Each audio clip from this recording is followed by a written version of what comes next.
Hello guys, welcome my new vlog. आज दिन की शुरुआत होती है, नहा धोकर रेडी हो जाता हूँ और क्या देखता हूँ, घर पर पड़े होते हैं गन्ने। और फिर मैं चले जाता हूँ खाटू श्याम जी के दर्शन करने के लिए। खाटू श्याम के दर्शन करने के बाद घर आकर पापा कर रहे होते हैं राम भगवान की आरती, क्योंकि आज था दशहरा। तो आप सभी को भी हैप्पी दशहरा। आज भगवान को भोग लगना था चावल और माँ की दाल और दही के साथ। और फिर मेरी बहन कान्हा जी को भी जौ चढ़ा देती है और फिर मेरे कान पर भी जौ टांग देती है। और आज की जो प्रथा होती है, सभी बहनें सभी भाइयों को कान पर जौ टांगती है। और फिर मैं खाता हूँ चावल दाल और दही और फिर चला जाता हूँ दुकान पर। दुकान पर पहुँचने के बाद पापा लगा देते हैं बाहर भी सामान दुशहरे का बच्चों को खेलने वाला।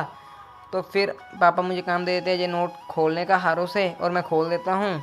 और फिर पापा कह देते हैं प्रेस करने के लिए, और आधे घंटे की मेहनत के बाद नोट प्रेस हो जाते हैं। और फिर मैं चला जाता हूँ एक्टिवा के ऊपर सामान लेने के लिए।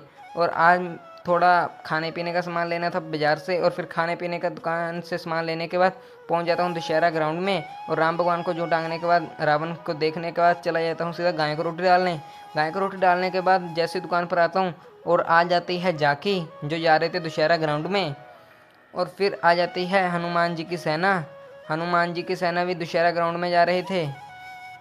और फिर मैं बैठ जाता हूँ दुकान पर। दुकान पर सामान थोड़ा बहुत बिक जाता है और फिर खलारा पड़ जाता है। और फिर पापा खिलाते हैं गर्मा गर्म जलेबी। अगर ब्लॉग पसंद आया लाइक एंड सब्सक्राइब जरूर करना। Bye bye guys, love you all.